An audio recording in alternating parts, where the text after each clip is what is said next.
Over the weekend, it sunk in that they're killing off our show. But they made one mistake. They left me alive. Over the weekend, somebody at CBS followed up their gracious press release with a gracious anonymous leak saying they pulled the plug on our show because of losses pegged between $40 million and $50 million a year. According to the Wall Street Journal, Trump's letter featured several lines of typewritten text framed by the outline of a naked woman, which appears to be hand-drawn with heavy marker. Yeah, it's the most inappropriate birthday gift since Carvel debuted Fudgy the Hung Like a Whale. On Friday, Donald Trump posted, "I absolutely love that Colbert got fired. His talent was even less than his ratings." What happens when Trump's big ego meets Colbert's sharp wit? Spoiler, it's not a happy ending for Trump. Find out how Colbert turned a presidential tantrum into late-night comedy gold. The punchline? Trump provided most of the material himself, and you won't believe how. Before we move on, I'd like to ask you a small favor. If you appreciate this content, please take a second to like this video and subscribe to the channel. Over 98% of you watch the videos without subscribing. It costs you nothing, but it makes a huge difference to us.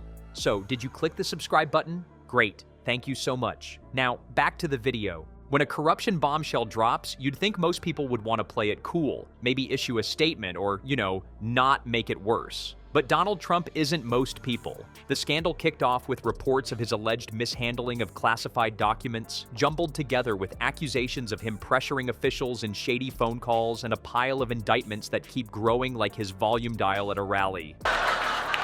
You may have heard the news. Last week, we learned that The Late Show will be ending in May. How dare you, sir?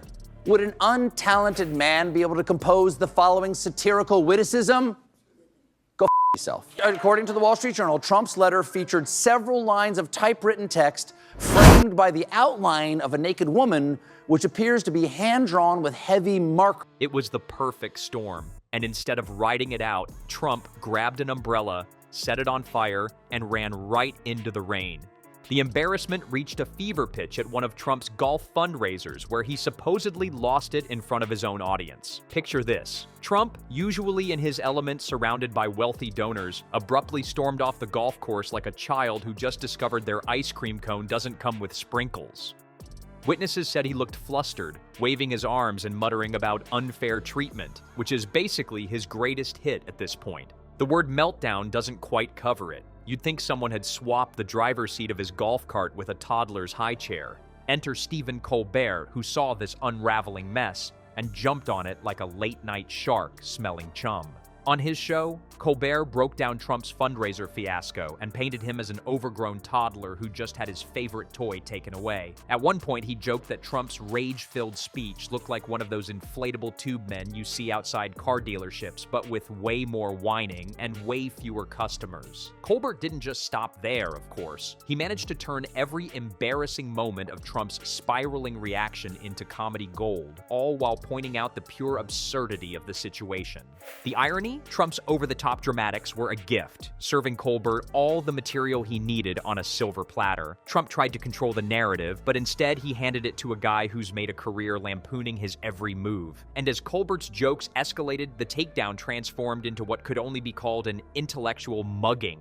Up next, Colbert methodically dismantles whatever Trump claims is a strategy. Spoiler, it's not pretty. Stephen Colbert didn't just take a swing at Trump's so-called strongman image.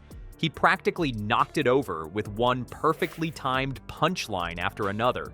Trump has spent years building himself up as this indestructible, no-nonsense leader. But let's be real, no amount of tough guy posturing can survive the comedic scalpel of Colbert, especially not when your go-to strategy for every legal disaster is to shout louder than the accusations. Over the weekend, somebody at CBS followed up their gracious press release with a gracious anonymous leak saying they pulled the plug on our show because of losses pegged between $40 million and $50 million a year.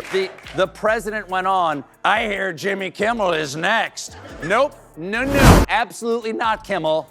I am the martyr, okay? Yeah, it's the most inappropriate birthday gift since Carvel debuted Fudgy the Hung Like a Whale. That means Donald Trump has drawn pubic hair on every executive order. Unfortunately for Trump, volume doesn't drown out subpoenas. If anything, it makes for great late-night comedy. Colbert zeroed in on Trump's latest meltdown with the precision of someone who spent years analyzing every ridiculous twist and turn of Trump's political moves. His secret weapon? A mix of sarcastic jabs and undeniable facts that left no corner of Trump's tantrum untouched. One standout moment, Colbert compared Trump's inability to stick to any coherent legal or political strategy to a malfunctioning GPS. Constantly rerouting, always calculating, but never actually getting anywhere. At this point, Colbert said, he might as well hand the steering wheel to one of his lawyers and sit in the back with a happy meal. It's brutal, sure, but also perfectly captures Trump's chaotic, make-it-up-as-you-go style. And it only got better, or worse, if you're Trump. Colbert mocked his habit of treating social media like a courtroom, joking that if Trump could legally tweet his problems away, he'd probably declare "case closed" with a Threads post written in all caps. On Friday, Donald Trump posted, "I absolutely love that Colbert got fired. His talent was even less than his ratings." Over the weekend, it sunk in that they're killing off our show. But they made one mistake.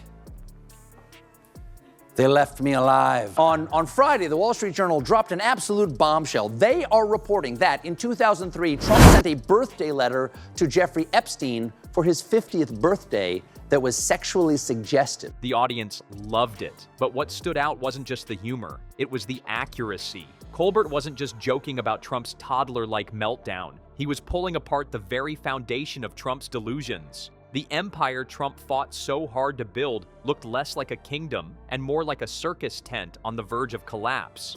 Trump's plan to drown the truth in noise backfired spectacularly. Every angry outburst, bizarre speech, or finger-pointing rant handed Colbert ammunition to serve up to millions of viewers. The result? A running commentary on Trump's fall, with Colbert narrating each misstep like an overly sarcastic sports announcer. Meanwhile, Trump's attempts to stay in control are ironically what keep him center stage. Trump's obsession with controlling the narrative has backfired in the most spectacular way. Instead of silencing critics, he's become their favorite target, and no one hits harder than Colbert. With his sharp humor and unflinching analysis, Colbert has turned Trump's antics into a nightly masterclass in satire. And the reason it works? When someone demands blind loyalty and flings lawsuits like confetti, the best weapon is laughter, and Colbert knows exactly where to aim it. Trump's carefully crafted persona is melting faster than his makeup under stage lights, and the best part? He's the star of a comedy show he never auditioned for.